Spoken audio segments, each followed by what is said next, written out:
Olá, meu nome é Malu e sejam muito bem-vindos ao Pode Mais Malu, porque aqui todo mundo pode mais. Como anfitriã deste programa, número 1, nós estamos estreando hoje, nós vamos caminhar exatamente por uma boa estrada entre o autoconhecimento e a motivação. Motivação para a gente superar todo e qualquer desafio que a vida nos apresente. E assim, neste programa, a gente tem como missão e visão que cada um não seja apenas um ouvinte, seja efetivamente um protagonista deste programa. Porque você sabe, aqui a gente quer que você participe, porque nós queremos fazer rodas de conversa, criar conexões entre a vida pessoal e profissional e muito mais.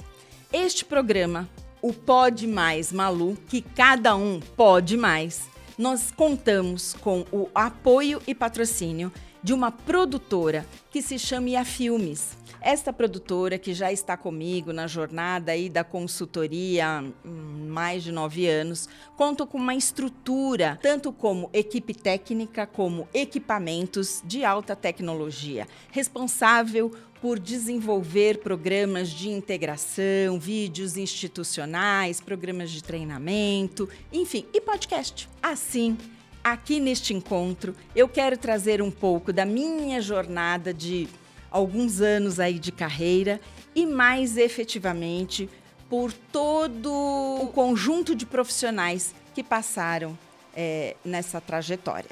Nós queremos criar conexões importantes e que traga valor para a sua vida do dia a dia. Neste primeiro programa, nós estamos contando com a visita de um amigo pessoal e profissional, João Luiz Ferreira, que durante alguns anos desenvolvemos uma trajetória profissional numa grande empresa de TV por assinatura e hoje ele está aqui para trazer uma surpresa para todos nós. João, seja muito bem-vindo ao Pode Mais Malu, Pode Mais João Luiz, Pode Mais qualquer profissional que tenha algo para contribuir. Legal, Malu, nossa, um prazer rever você. A gente, apesar da distância, está sempre junto, né? Isso hoje a tecnologia permite isso para a gente, mas é uma realização, Malu, assim, de um sonho, né? Depois de quase 40 anos no corporativo, terei um período sabático, falei, olha, vou realmente... fui para o México por razões pessoais, minha família é mexicana, e fui sair um pouco daquela bolha do corporativo, me meter um pouco dentro do acadêmico, sair a campo e realizar um sonho que é escrever então um livro. Era para ser um livrinho, acabou ficando um livrão, né? Eu estava aparecendo aí João Batista escrevendo um Apocalipse, né? O negócio acabou ficando, tá longe de ser um apocalipse, mas assim, um trabalho bastante cuidadoso com relação ao tema. Mas você olhando, Malu, assim, eu tenho até isso, entre aspas, na contracapa do livro, que eu falo, não espere resultados profissionais agindo como um amador, né?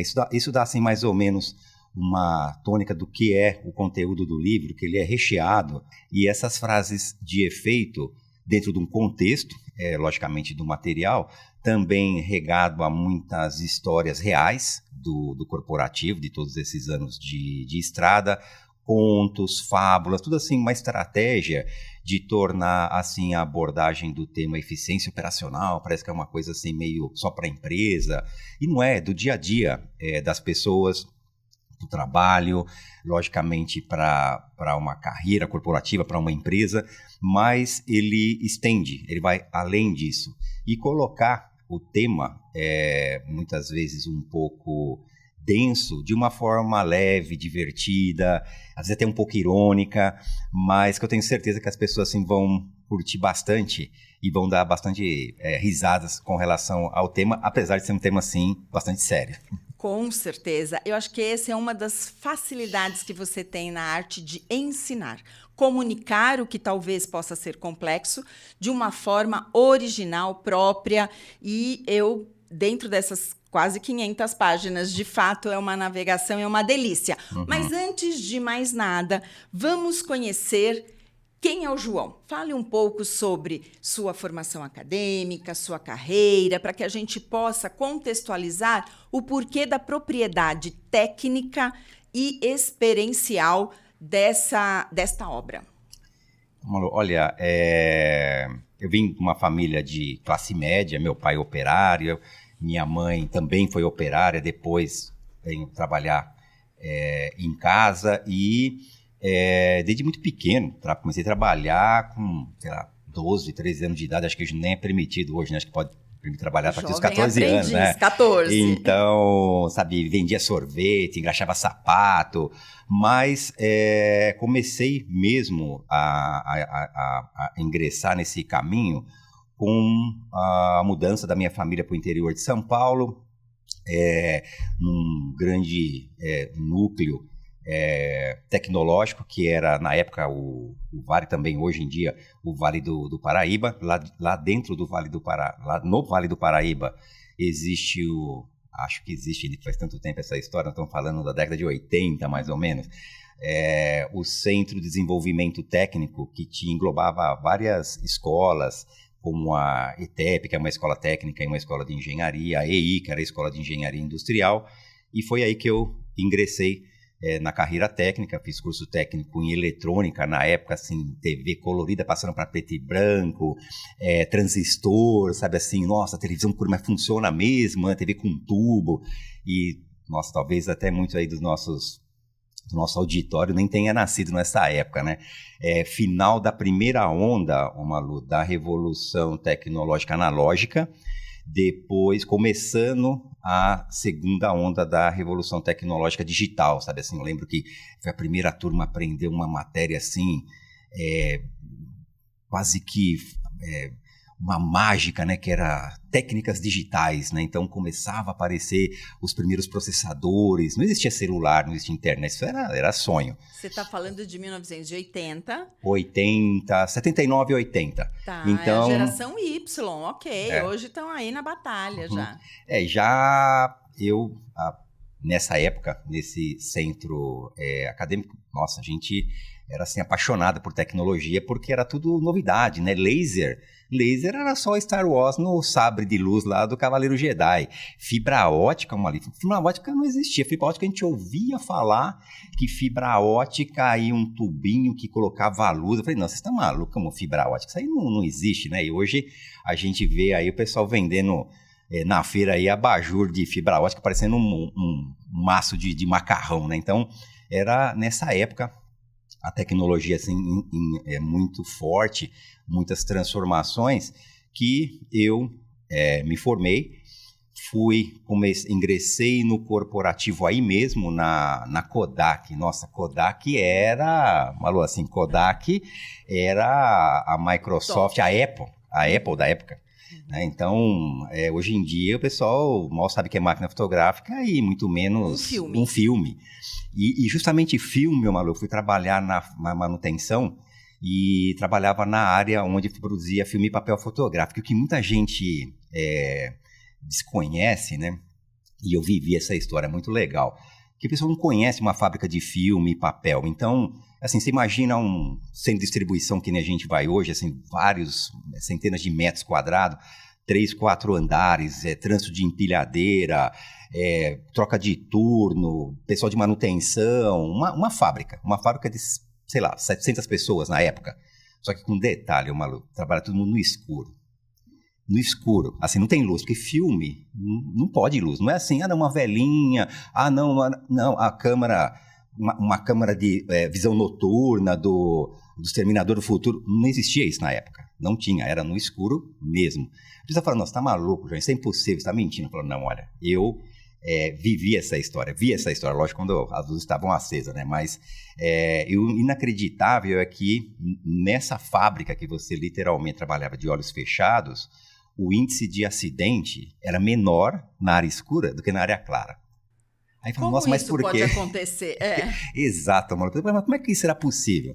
Eu falo, olha, aí é a base desse material, que é muita disciplina, muito controle, Então, sabe, tudo era muito bem feito, as pessoas muito bem treinadas, muito bem disciplinadas. Por isso que eu falo métodos, processos e pessoas, né? Até o finado Abílio Diniz falava isso, né? Ele sempre falava assim, olha, método, pessoas e processo e pessoas num foco. Eu vivi isso numa fábrica que trabalhava no escuro. E aí, o Malu, você perguntou da formação, aí foi realmente a minha escola de graduação e pós-graduação em métodos e processos. Porque eu pensava assim, olha, você tem que fazer as coisas de olho fechado. Fazia mesmo, de olho fechado, porque não tinha luz. Daí, no final dos anos 90, começo do ano 2000, eu fui convidado para trabalhar, na época era DirecTV, que depois juntou com a Sky, foi onde a gente se encontrou, virou uma empresa assim, gigante.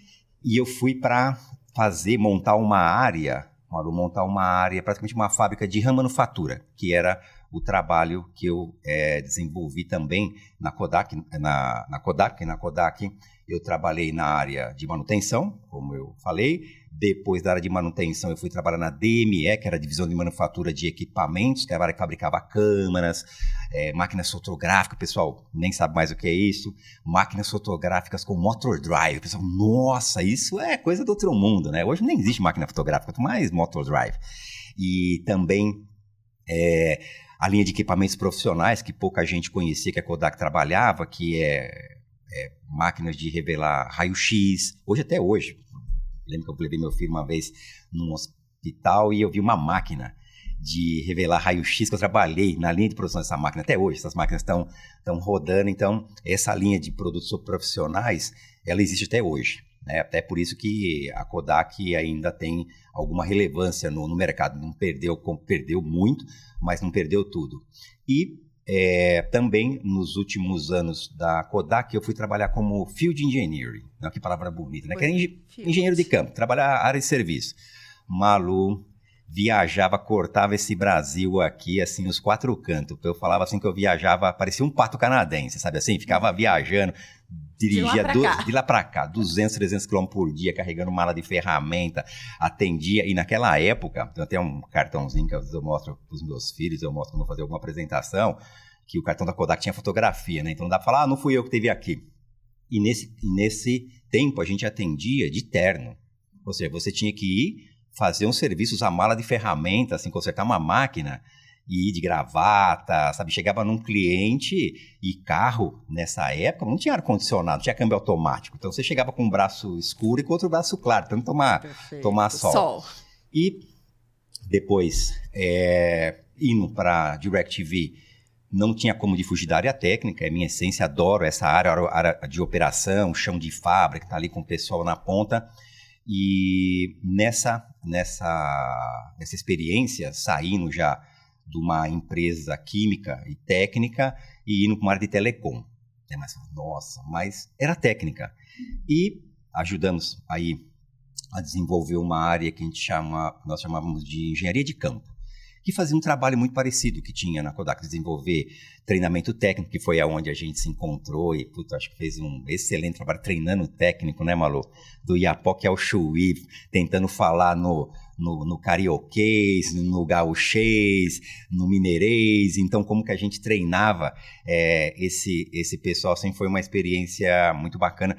Também nessa área a gente acabou desenvolvendo um trabalho de projetos especiais, porque a tecnologia estava... O pessoal já não queria só assistir TV paga, o pessoal queria assistir num shopping, queria assistir num avião, queria assistir numa mina, não sei quantos metros debaixo da terra. Então aqueles desafios, o pessoal fala, não, é impossível. Eu falo, cara, não tem impossível. Perfeitamente. Vamos lá. Aí, perdão por te interromper, mas a gente não pode deixar que, além da TV por assinatura DirecTV, que hoje é Sky, né, a gigante aí, que muito nos orgulha, mas foi através do programa de treinamento à distância, o e-learning, em 2000, que a gente não sabia nem o que era isso, a turma chamava de e-learning, né? Olha que interessante. Mas é um legado que nós deixamos, João, e que eu sei que hoje, acompanhando toda a operação, continua lá, inclusive o programa de encontro mensal no terceiro dia útil de cada mês. Acredito que esta é uma das muitas histórias que você tem um embasamento técnico e que para condensar neste livro, Eficiência Operacional, muito dessas histórias estão contidas aqui, nessa carreira tão gigante de forma acadêmica e também pela aplicabilidade. Certo. Agora, tem uma pergunta aqui, João. Como colocar toda esta experiência consolidada numa obra? A pergunta é, qual foi o seu maior desafio na criação deste livro? Olha, Mário, foi primeiro desacelerar, a gente acaba dando assim, liga um turbo no corporativo e você não tem como desligar, é o mundo, é assim como ele é. Então, desacelerar um pouco e olhar toda essa experiência e deixar um legado, né? Sempre a gente fala assim, olha, o homem tem que escrever um livro, plantar uma árvore e ter filho, né? Filho eu tenho bastante. Plantar árvore, eu acho que desde criança eu plantei algumas árvores. E escrever um livro, né? É lógico que isso tudo é um pouco figurativo, então no intuito de, olha, plantar uma árvore, a gente cuidar do planeta, devolver os recursos que nós consumimos, senão a conta não fecha, é tudo que a gente tem hoje em dia, aí, toda essa parte de preocupação com as mudanças climáticas, tudo isso é sério. Depois, ter um filho no sentido de, olha, temos que perpetuar a espécie, senão nós vamos ser assim, daqui a pouco aparece o mico-leão dourado, a tartaruga e o homem, como um ser em extinção. E o terceiro que é escrever um livro que eu entendo que é perpetuar conhecimento. Mas nesse caso, eu saí do parâmetro figurativo e fui para o parâmetro literal. Falei, não, vou realmente escrever um livro. E fazer uma espinha dorsal do que era isso, eu acabei nessa espinha dorsal do que era produzir esse material, eu falei assim, olha, mas como que a gente consegue fazer mais com menos? Assim, de verdade, não jargão. Isso a gente tenta fazer o tempo inteiro, não é só em fábrica. Em fábrica tem muitas ferramentas, mas quando eu saí dessa bolha e comecei a trabalhar com consultorias com pequenas empresas, consultorias sociais, sabe, com ONGs, eu via, Malu, assim, que de fábrica de alfinete a foguete era a mesma coisa. As pessoas, elas acertam e erram, muitas vezes, nos mesmos pontos, e são básicos. Então, assim, sabe, as pessoas ficam desesperadas, nossa, eu tenho um problemaço, tudo, e quando você olha, não tem um problemaço. Precisa de um aplicativo, né? Tudo aplicativo, precisa de um aplicativo, e você consegue resolver coisas muito fáceis. Eu falo, olha, toma cuidado com o aplicativo, com a informática, porque não desqualificando, obviamente, são super importantes, mas porque senão você acaba automatizando os erros. Né? A pessoa fala assim, olha, começa a fazer um negócio muito legal, mas eu automatizei. Eu falo, pera, mas como é que a gente pode fazer isso bacana? Porque a nossa geração não tinha computador. É verdade. E as coisas aconteciam. Eram mais lentas, óbvio, mas aconteciam. Eu acredito que aí, João, seja a base de métodos, processos e pessoas. Isso, ô Malu. E aí, muitas vezes as pessoas perguntam assim, João, olha com todo esse tempo de estrada que você tem, né? Nossa, eu já me sinto assim, parecendo o Yoda, né? Assim, aí eu falo, olha, gente, aí a pessoa sempre pergunta, né? João, qual que é a bala de prata, né? Qual que é a bala de prata, né? Eu falo, pera, bala de prata para tirar onde? Matar o quê, né? Com que propósito? Vamos lá. Esse é o básico, né? E, ô Malu, o que acontece é que a gente vê que, olha, bala de prata, se eu puder falar de métodos e processo, ele está baseado muito disso em conceitos centenários, por exemplo, o diagrama de causa e efeito de Chicago, que a gente pega lá os 6 M's, né, de uma estrutura, que é mão de obra, método, máquina, e assim vai. E a conclusão, ou a constatação, melhor dizendo, que se eu tiver que apontar uma bala de prata, são as pessoas. Assim, de verdade.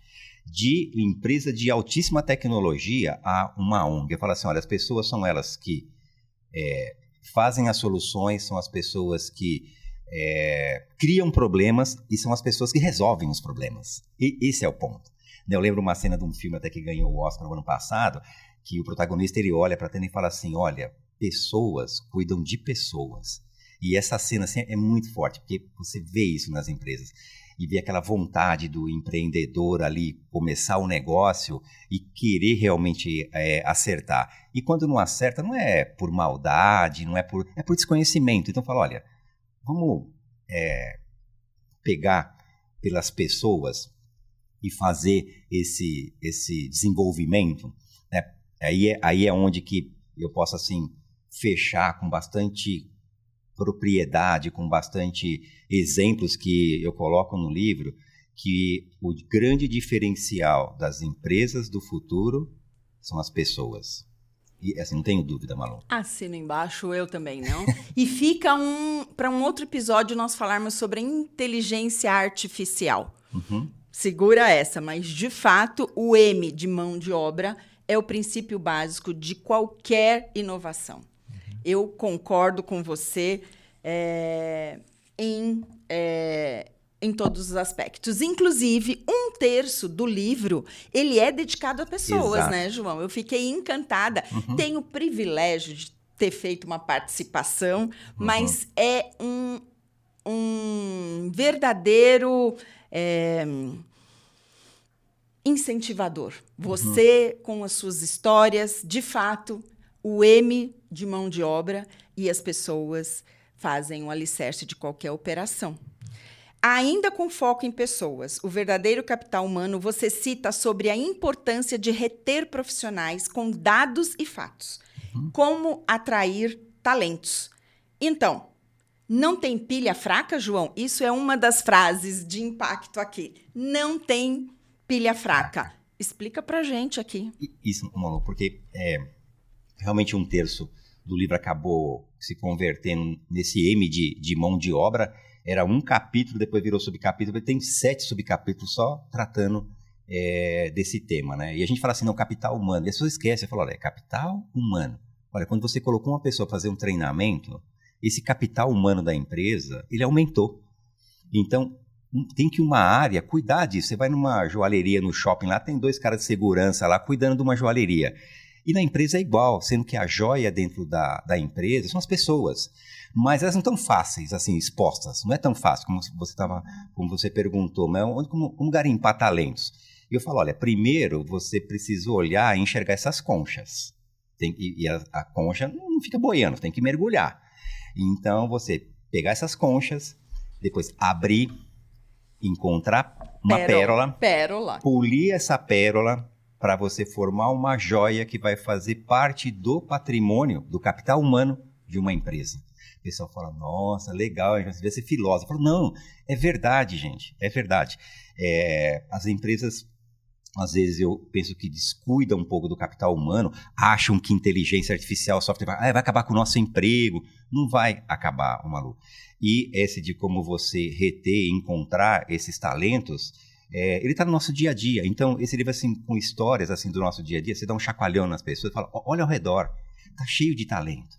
Né? Eles não estão igual a joalheria do shopping. Então, se você, com histórias, com frases de efeito, com contos que as pessoas muitas vezes falam, eu já li essa história, eu lembro disso. Nossa, João, olha, esse conceito, eu lembro da história do sábio da aldeia.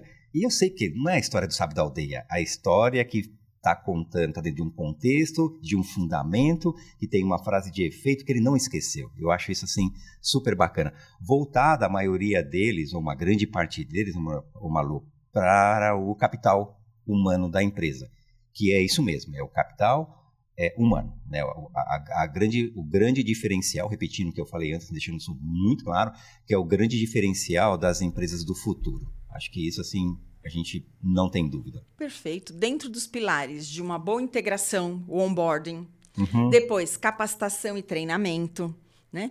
Porque ninguém nasce pronto e ninguém faz errado porque quer. Então, tem sempre um motivo. E aí, o papel da liderança, que você trata muito sabiamente aqui também, da responsabilidade de, ao contratar, você acompanhar. Né? Isso é fundamental. Porque a gente divide o tema, Malu, assim, em 2 coisas. Assim, o que é eficiência operacional consistente. Então, a eficiência operacional é você alinhar todos esses M's, né, de método, métrica, matéria-prima, meio, tudo quando alinhadinho para uma natureza afim que eu chamo de 7º M. Né? Não é o 5º elemento, não, é o 7º M. Assim, me perdoa o Karu Ishikawa, que fez os 6 M's, mas eu coloco o 7º M como sendo a minha meta, a missão diária. Eu falo, o que você quer? E aí vamos acertar isso direitinho, tomando um cuidado especial com o M de mão de obra. E o M de mão de obra, que quando tudo está alinhadinho, eu tenho a eficiência, tem um outro ponto que é a consistência. Você fala, mas ela é consistente? Ela é robusta? A gente passou por uma pandemia e muitos não aguentaram. Eu falo assim, mas como que não aguentaram? Se tem empresas do mesmo segmento, o mesmo M de MEI, ou seja, a empresa está no meio mercado, sofreram as mesmas dificuldades, por que umas fecharam? E outras, além de não fechar, até deram um salto. Onde é que está essa diferença? Então, muitas vezes as pessoas ficavam, não, mas é porque foi a pandemia, foi isso, foi aquilo. Olha, mas legal, bacana, não estou desqualificando que foi terrível. Mas por que uns sobreviveram? Então, quando a gente olha a consistência é exatamente isso que você comentou, ô Malu, ela está num tripé que eu falo que é equipe, ninguém está sozinho, né? Aquele de, olha, sozinhos se chega mais rápido, mas juntos se vai mais longe, né? Perfeito. Tem essa frase no negócio. É legal, é pertinente. E você vê isso nas empresas. Às vezes você precisa pegar e mandar um olheiro, sabe? Alguém que vai na frente. Isso até é tática militar, isso acontece. Mas a essência de equipe é essa. Olha, junto a gente vai mais longe. E quando você fala de equipe, você precisa de uma liderança. Porque senão fica uma pessoa... uma equipe, mas sem liderança. Então, desenvolvimento dessas lideranças e essa liderança fazer o quê? Olha, para direcionar essa equipe para um norte. Eu falo, quer uma figura exata, até eu tenho uma figura dessa no material, que é daquela prova de remo. Né? Então, você olha um timoneiro, o timoneiro ali tá mas esse cara não rema, só fica fazendo, mas ele tá olhando o porte, porque, olha, nós temos que chegar lá. E ele tá dando cadência para a equipe, né? Aquele filme antigo, o cara com bum, bum, bum, bum, e o pessoal remando. Eu falo, olha, para a gente conseguir ganhar essa batalha. Então, o trabalho em equipe, um foco e uma boa liderança vai garantir a parte da consistência. E isso em temperatura de pressão, assim, condições normais de temperatura e pressão, não faz diferença. Eu vejo empresas lá que isso até não está muito legal, elas estão indo. Eu falo, cara, mas o dia que bater um vento de caldo, o dia que vier uma pandemia, uma guerra, vai fazer a diferença. Aí é onde eu falo, aí separa as crianças dos adultos. Aí é onde que as empresas robustas que investiram em capital humano, tanto na parte individual como e principalmente na parte coletiva, ele fala, olha, não existe união com exclusão. Não existe os pilhas fracas, né? Numa empresa, a pessoa fala, olha aqui, hoje nós vamos dar uma olhada aqui na operação, mas você vai ver que tem uns pilhas fracas aí que a gente, ele faz até assim, né? A gente precisa cortar. E, Malu, olha, eu ando nas empresas, eu não encontro pilha fraca. O que eu encontro bastante é a pessoa certa no lugar errado. Aí você só arranja. Eu falo, olha, você, essa pessoa aqui, olha, ela é muito boa, mas não para fazer esse tipo de trabalho. Desloca ela. E isso tudo, existe fundamentos, você é da área, você conhece. Então, e as pessoas desconhecem fundamentos. Ele fala, procura empresa, tem muita gente boa no mercado. A pessoa vem aqui e olha, não vai nem colocar ovo em pé porque já é conhecido. Mas para essas empresas, ou às vezes a pessoa fica ali meio embriagada na rotina do dia a dia e esquece. Perfeito. Por isso que tem você abre o tema de pessoas falando do autoconhecimento e que, para a gente, é a tônica de qualquer sucesso, né? Profissional, na carreira, na família, social, enfim, é o autoconhecimento. Então, João, falando de capital humano humanizado, não lhe parece óbvio? Nossa, excelente pergunta, Malu. Tanto é que quando na revisão, né, tem uma pessoa que faz a revisão toda do conteúdo, ela falou assim, mas isso aqui é um tremendo pleonasmo, né, você como capital humano humanizado.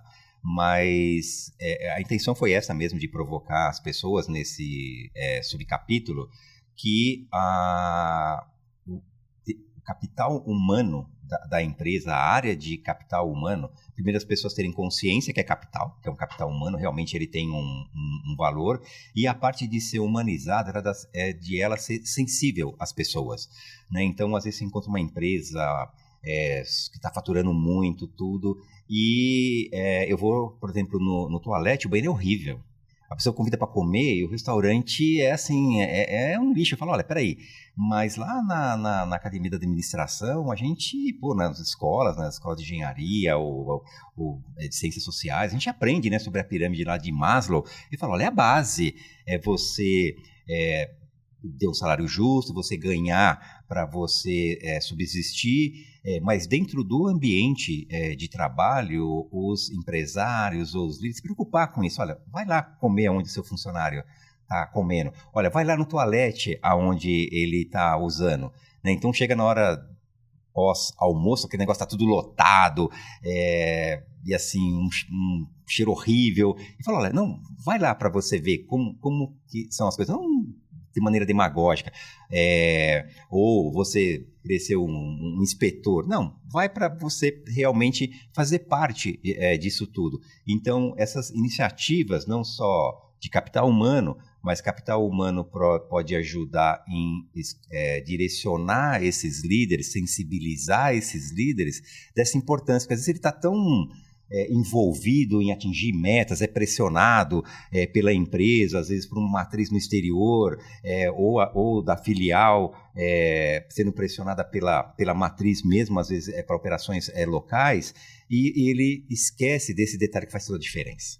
Então, fala assim, olha, capital humano, ficar sempre ali olhando e tornar a estrutura humanizada. Né? Não é por isso eu até via com um olhar um pouco crítico aquelas avaliações de clima, empresas melhores para se trabalhar. E quando você vai a fundo e tem executivo, maluco, que fica chateado, ele fala, esses ingratos, eu investi em tudo, agora tiro essa nota baixa. Eu falo, qualidade percebida, se você está entregando tudo isso e as pessoas não estão vendo, temos que trabalhar, mas aceita o fato, as pessoas não estão vendo. Não estão vendo que você tem um bom convênio médico, não estão vendo que você paga um pouco acima da média do mercado no seu vale-refeição. Então, evidenciar isso, que qualidade entregue é uma coisa, qualidade percebida é outra. Entrega, olha, é o que eu estou te colocando na tua mesa. A percebida ela é soberana, a percebida é como o seu funcionário está percebendo isso.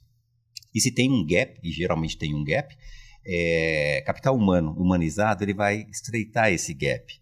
Assim, de maneira sutil, não fazendo propaganda, aquelas propagandas às vezes até um pouco chulas, assim, sabe, um negócio, umas abordagens que não são legais, sabe, assim, mas entender qual que é esse público, e capital humano tem esse profissional. Antigamente, o capital humano era só assim, as pessoas tinham pessoas da área social, tinham pessoas, psicólogos, e hoje em dia a gente vai na área de capital humano, ainda tem esses profissionais que são super importantes dentro das suas áreas de competência, óbvio, mas a gente encontra engenheiro, a gente encontra economista, então pessoas que, olha, entre o que é racional, objetivo, emocional e subjetivo, entre uma coisa e outra, eu tenho que ter as duas, não tem como eu fugir. Na verdade, essas coisas não existem, essa dualidade, não, ciências exatas, humanas, nós criamos isso, não existe isso hoje em dia. E esses são valores, porque a gente falou de recrutar bem, de treinar, de capacitar, e aí você retém. Então, não há milagre. É cuidando das pessoas que o seu negócio flui, que você prospera e que as pessoas ficam no lugar aonde estão ganhando para a sua subsistência, mas sendo feliz, principalmente esta geração milênio. Há uma pergunta muito grande, essa geração Z, como que você retém eles? Cuidando, dando um plano de carreira mais acelerado, mas tem muita coisa. João, uma pergunta que não se cala. Nosso livro, Eficiência Operacional, Métodos, Pessoas e Processos, nós temos data para lançamento? Olha, já está muito próximo, Malu, assim, em breve. Essa é até uma das razões que eu estou aqui no Brasil, cuidando dos aspectos legais. É um pouco complicado isso, mas todo esse cuidado realmente é necessário, principalmente com esses sites GPT que geram aí um monte de texto, mas não tem a sensibilidade, não tem experiência, não tem as nossas singularidades humanas, né? Porque são ferramentas.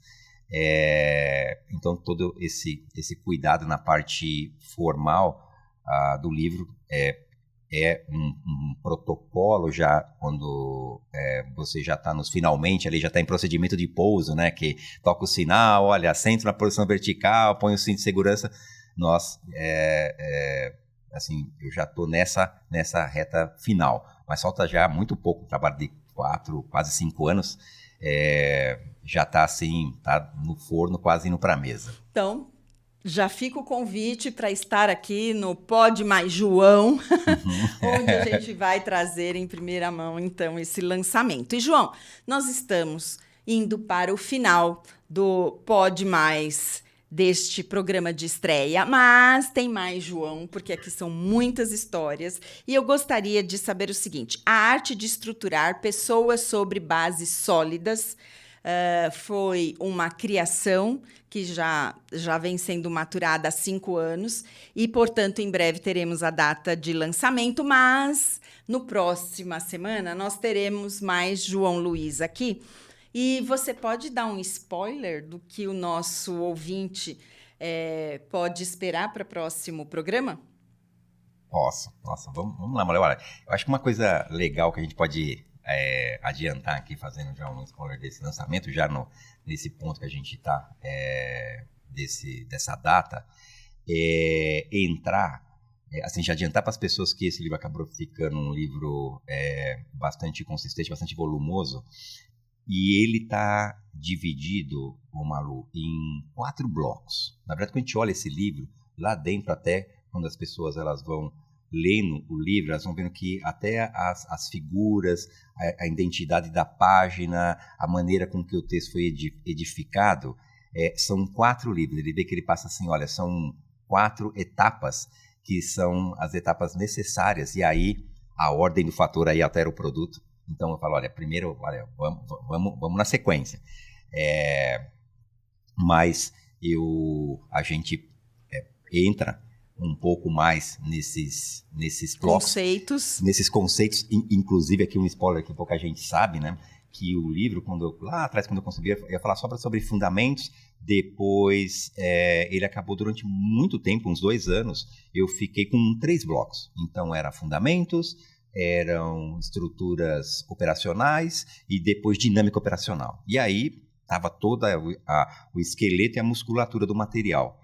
Só que um dos M's lá do Ishikawa, que era o M de mão de obra, ele acabou ganhando tanta musculatura porque você sai a campo, conversa com as pessoas, a pessoa, olha, essa experiência tem que colocar, olha, essa frase de efeito tem que colocar, nossa, essa história aqui que é real, que é muito inspiradora, eu tenho que colocar.